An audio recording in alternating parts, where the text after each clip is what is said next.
Halo sahabat Radio juga, balik lagi bersama saya Daniel Kristia.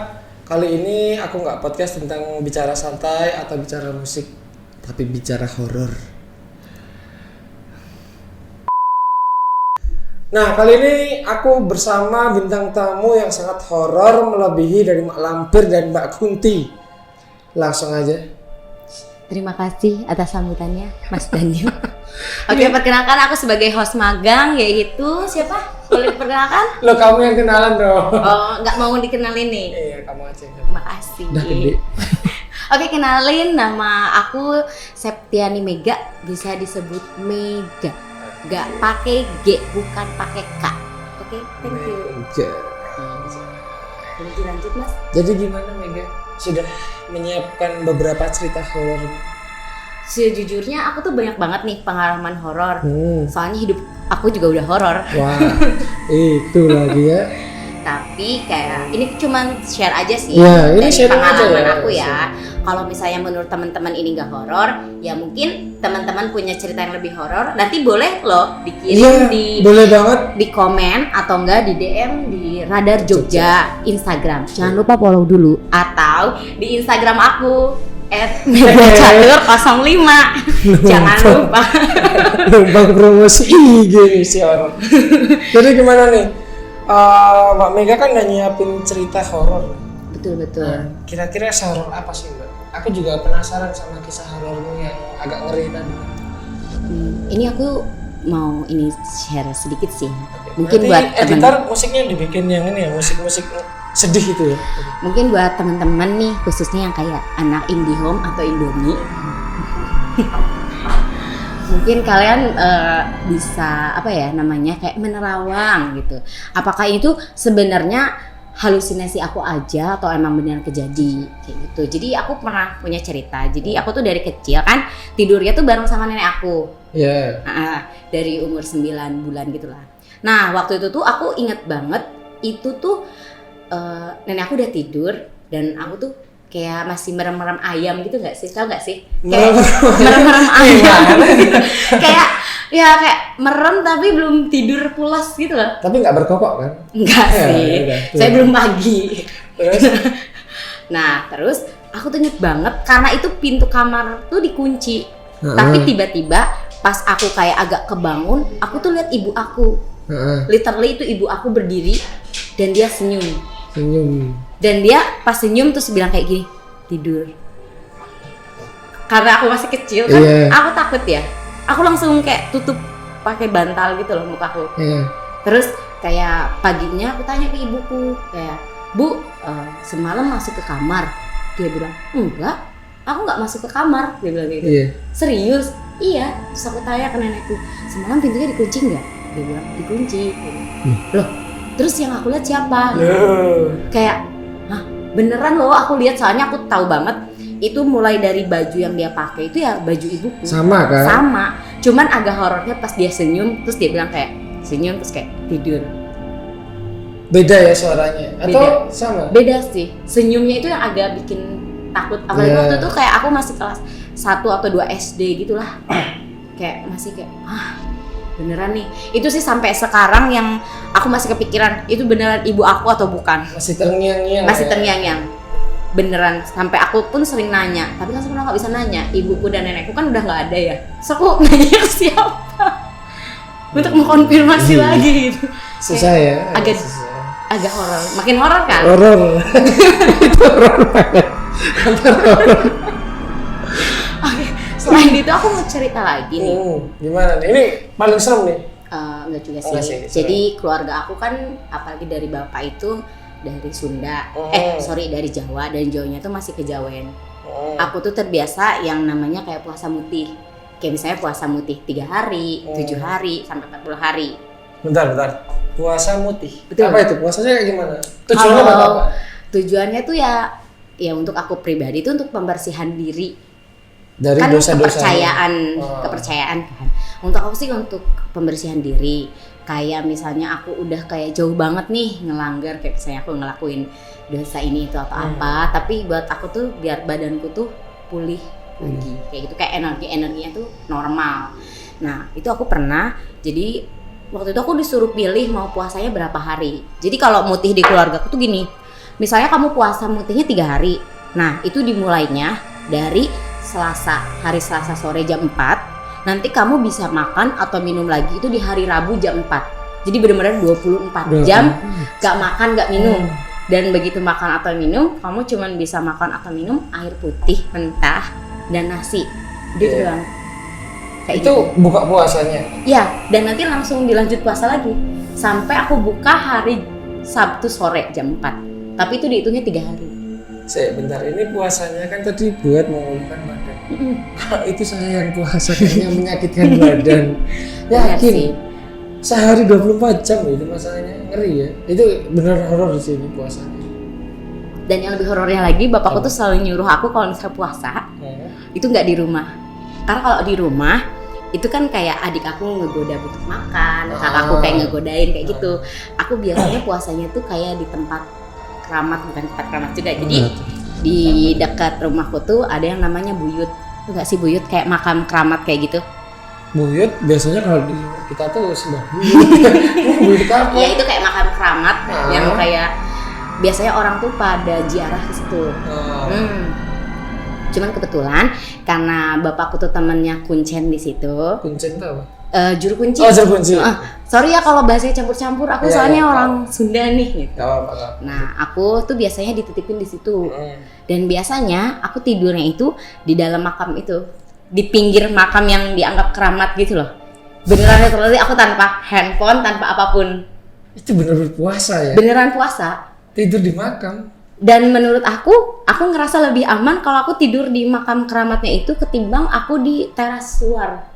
Yang maksudnya pinggirnya ada musola, kayak gitu aku ngerasa nggak aman. Karena kan itu, jadi tempatnya itu buyutnya buyut, tapi kan nggak kesebut namanya ya. Jadi itu ada bangunan, terus dalamnya ada buyut keramat. Nah pinggirnya buyutnya itu ada musola buat orang-orang sholat, terus depannya ada teras. Nah dan sekelilingnya itu ada makam Cina. Nah di belakangnya tuh makam warga biasa kayak gitu. Tapi kalau aku pribadi, aku gak takut sama sekali kalau aku di dalam buyutnya, di dalam tempatnya itu. Tidur malam sampai pagi. Ya pokoknya ya selama puasa itu aku di situ. Mau aku tidur, mau aku zikir atau apapun ya di situ. Zikir. Oh beda ya kita ini kayak gitu. Misalnya kayak aku sholat atau apapun ya di situ. Dan aku ngerasa aman. Beda kalau misalnya aku kayak misalnya lagi nongkrongnya tuh di depan di teras gitu tuh kayak ngerasa kayak kok kayak berasa ada yang ngeliatin, kok malah anehnya di teras ya, bukan di makamnya. Betul, kalau di makamnya aku ngerasa aman. Tapi kadang karena aku di situ beberapa hari gitu ya, biasanya kayak aku lagi tidur kalau malam itu banyak banget orang-orang kan yang datang terus kayak gitu, kayak mereka tuh sampai nangis dan sebagainya. Kadang aku ngerasa kayak walaupun nggak ada yang ngebangunin aku, tapi aku suka kayak disuruh pindah katanya. Iya kayak, pasti ya. Kayak ada yang ngebangunin bahwa suruh pindah, misalnya kayak ada orang yang mau berdoa atau apa gitu. Walaupun nggak ada yang nyuruh aku gitu. Kayak gitu. Tidak terlihat gitu. Iya, cuma kayak dibisikin gitu. Betul. Kayak terus, gitu sih. Penasaran aja sih kalau tidur di makam gitu apa enggak ngerasa diganggu apa kayak ya orang kan punya ketakutan tersendiri ya. Siapa sih yang berani ke makam malam-malam? Ini malah tidur di makam malam-malam. Kalau aku pribadi ya, aku tuh nggak takut yang namanya di makam atau ke tempat sepi. Aku nggak takut. Aku lebih takut yang namanya di ruangan. Contohnya di ruangan ini sendirian. Aku lebih takut itu.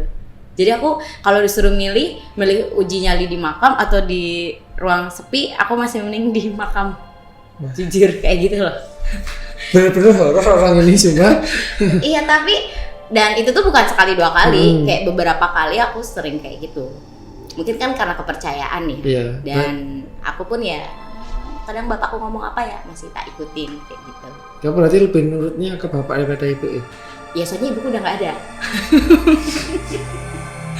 Kalau aku nurutnya sama ibuku agak lupa. Agak gimana gitu ya kan, tiba-tiba kayak aku ngomong sama ibuku kamu gini-gini kan agak serem. Ibuku udah di Sukabumi gitu loh.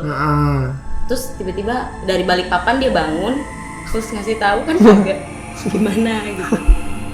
salah tanya.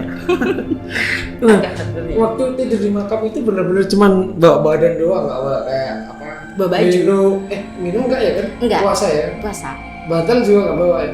Enggak sih. Karena aku bener bawa tidur di sini misalnya kuburannya, makamnya. Kamu tidur di sampingnya gitu? Iya beneran di sampingnya. Literally di sampingnya. Kalau aku pribadi, aku dibolehin tidur di situ karena kan aku kenal sama juru kuncinya, makanya dibolehin. Kalau yang lain itu mereka harus tidur di luar makam, di teras. Nah karena aku di situ udah kayak dianggap anak sendiri, makanya aku boleh tidur di situ. Tapi agak ngeri sih sebenarnya. Jujur sih kalau aku merasa lebih aman di situ ya daripada di luar. Aman. Entah ya, mungkin agak nggak nyamannya karena banyak nyamuk. Oh iya. Walaupun udah pakai kayak apa anti nyamuk atau apa tuh kayak tetap digigit ya. Gigit nyamuk. Aku penasaran deh sama makamnya kayak gimana. Di Google ada nggak sih? Ada sini, coba aku edit. Nih coba. Jangan lihat historinya ya. Historinya agak ngeri ya bunda. Wah. Jadi aku tuh penasaran kok bisa ya nih si manusia horor ini tidur di makam gitu loh. Orang enak-enak tidur di kamar, di kasur. Di sini. Oh, makam pahlawan. Iya, di sekitarannya dia makam pahlawan, ada makam Cina juga. Cuman yang atasnya itu Ini ada patungnya juga ya? ada. Nih, guys. Jangan ditunjukin dong.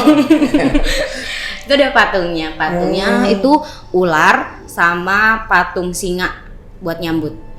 Tahu artinya nggak dari patung singa sama patung ular? Aku sih pernah nanya ya, cuman lupa. Cuma lupa.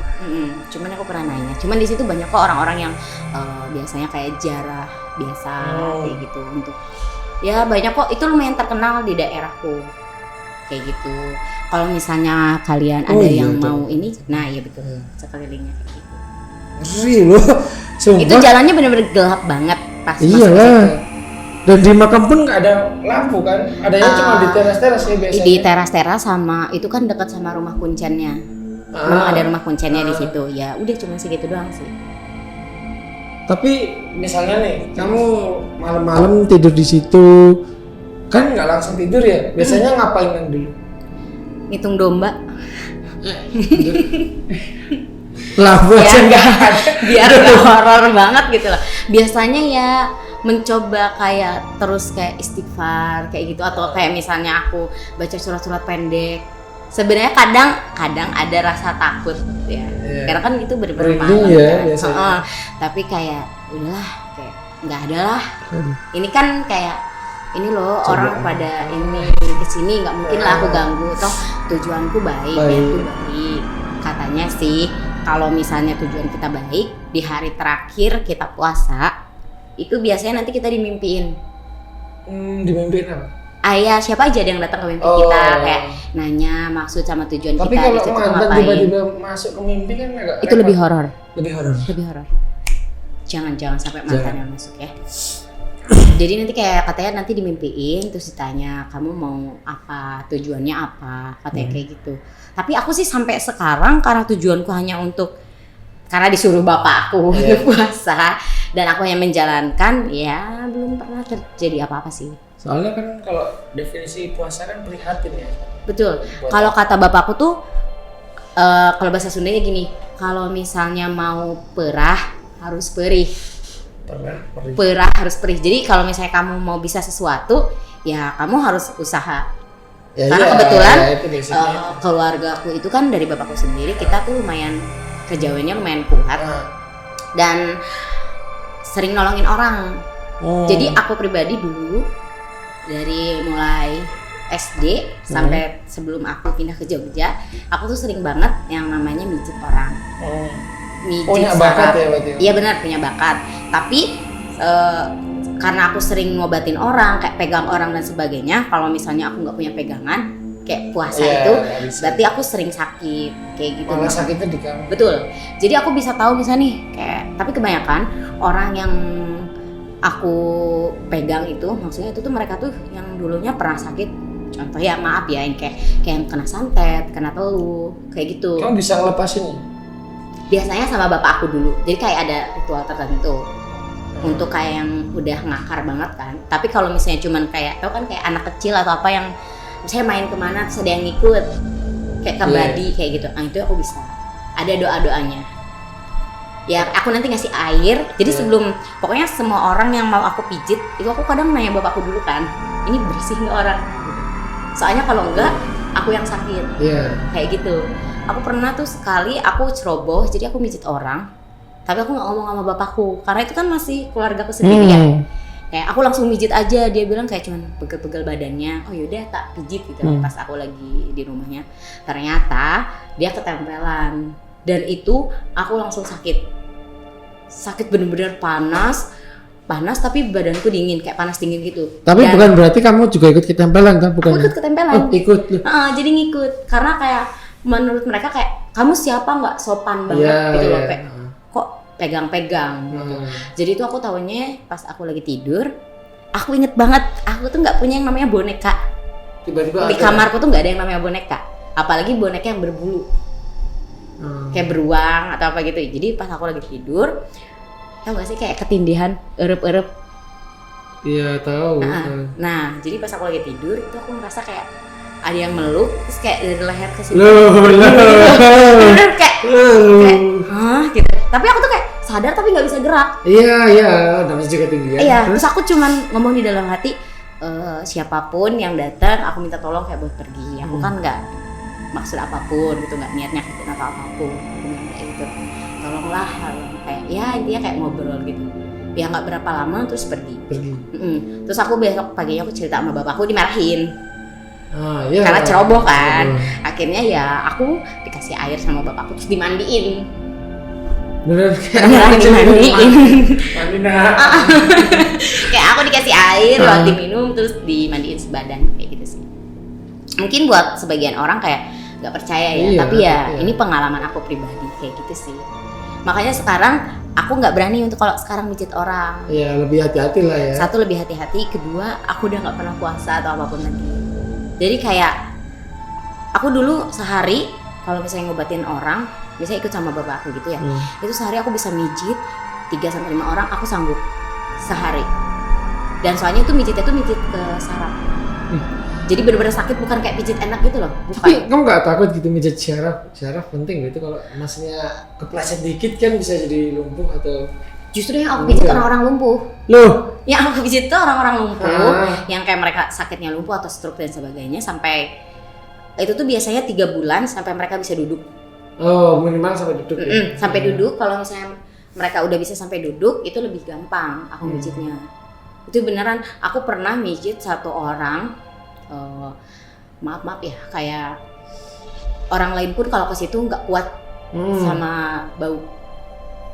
Jadi dia udah nggak bisa ngapa-ngapain, kayak buang hajat dan sebagainya di situ. Itu aku cuma disuruh mijit sama bapakku bagian punggung belakang, punggung belakangnya aja. Tapi itu bener karena saking nggak kuatnya kan aku pakai masker, tapi beneran tetap tembus. Akhirnya sampai tak semprot minyak wangi di maskernya, terus tak pakai masker. Tetap tembus. Dan soalnya apalagi kalau misalnya dipijit dan kamu sebelumnya sakitnya karena hal lain, itu kotoran yang kamu keluarin tuh hitam banget. Iya, hitam. Dan bener-bener bau. Ya, aku juga punya ini sih pengalaman dengar dari temen. Jadi temanku itu punya omanya itu ya udah kayak punya apa sih? Pegangan. Iya, ada itu. Waktu mau meninggal itu dilepas kan. Bener-bener ya ini real ya. Biasanya kalau ada kopi taruh di bawah kasur, itu beneran kopinya habis gitu. Orang mikir ini siapa yang minum? Nggak mungkin yang mama yang lagi sakit kan. Bisa aja habis itu kopinya kan, ngeri kan. Terus ada didatengin Romo nge-scream. Apa kayak omanya itu kayak teriak-teriak gitu loh. Kayak ya memang tahu ini bakal dilepasin gitu kan, terus teriak-teriak nggak kuat gitu. Terus terakhirnya itu batuknya berdarah, ya itu warnanya hitam juga. Agak nggak masuk akal tapi ya gimana? Sih, mungkin buat teman-teman yang pernah aku pijit, mungkin kayak ibu atau bapaknya, apalagi di tempat asalku, mungkin kalian tahu kalau misalnya aku mijit, apalagi sakitnya kayak gitu, itu biasanya pas aku lagi mijit itu perih keluarnya. Kayak jadi nanti yang keluar tuh kayak tau nggak sih serpihan kaca Ya, pecahan. Itu tuh benar-benar bening dan benar-benar sakit, mengkristal, tapi nggak ada bekas ya, nggak ada bekas keluar, kayak gitu. Tiba-tiba ada aja. Tiba-tiba ada. Nanti kayak misalnya kan, kalau aku pakai kayu ya, kalau mijit itu kayak ada alatnya gitu, pakai kayu. Nanti kadang tiba-tiba seret, gitu, berasa itu sakit pas keluarnya. Karena kan kena kayu kan sama kulit. Tapi ya nggak ada bekasnya, kayak gitu. Yang ngerasain cuma kamu sama yang dijijit iya, ya? nanti kadang aku cari kayak, oh ini loh Bu butirannya, gitu. Kadang banyak. Tapi itu benar-benar kelihatan ini Bu. Kelihatan dan bukan sekali 2 kali gitu, dan bukan seorang 2 orang, beneran ya kayak gitu. Ya kan kita nggak tahu ya. Maksudnya mungkin kalian ada yang percaya sama ceritaku atau enggak, tapi kan ini yang aku alamin kayak gitu. Mungkin Sobat Radio Jogja punya kisah horor bisa diceritain langsung aja. Betul, kalian bisa komen atau enggak share di DM Instagram Radar Jogja. Nanti atau enggak kami bakal bacain kok. Betul. Mungkin nanti aku bantu cerita, tapi nanti kita pilih-pilih dulu ya yang sekiranya beneran horor dan atau real gitu. Jadi kita bantu ceritain gitu sih. Kalau dari aku sih segitu. Sobat Radio Jogja mungkin pernah baca di Twitter ceritanya kayak Anda ada baca terus kayak ini banyak yang harus tahu nih ceritanya karena bagus. Nah itu bisa juga kirim link aja di komen nanti ya. Betul, boleh. Buat mungkin dari aku segitu sih cerita buat kali ini ya. Saya takutnya terlalu panjang, nanti kalian bosen. Kalau rame part 2. Tenang, aku masih banyak kok cerita dari pengalaman aku pribadi ataupun keluarga aku tuh masih banyak. Jadi part 2 ya, kalau rame part 2 pokoknya. Ya udah gitu aja Sobat Radio Jogja. Kita ada cerita horor malam Jumat, podcast malam Jumat. Walaupun nggak malam Jumat. Iya, jadi tetap nonton podcast Radar Jogja. Jangan lupa like, komen, dan subscribe ya. Jangan lupa bagiin loh. Ya, jangan lupa di-share juga ya. Yes. Jadi sekian dari kami. Thank you. Dadah.